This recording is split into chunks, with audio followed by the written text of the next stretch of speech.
कृष्णवर्णां तु वाराहीं महिषस्तां महोदरीं वरदां दण्डिनीं खड्गं बिभ्रतीं दक्षिणे करे खेटपात्राभयान् वामे सूकरास्यां भजाम्यहम्।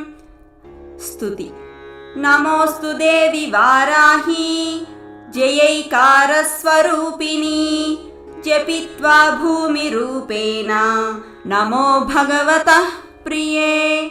जयक्रोडास्तु वाराही देवी त्वां च नमाम्यहम्। जय वाराहि विश्वेशी मुख्यवाराहि ते नमः। मुख्यवाराहि वन्दे त्वाम् अन्धे अन्धिनि ते नमः। सर्वदुष्टप्रदुष्टानां वाक्स्तम्भन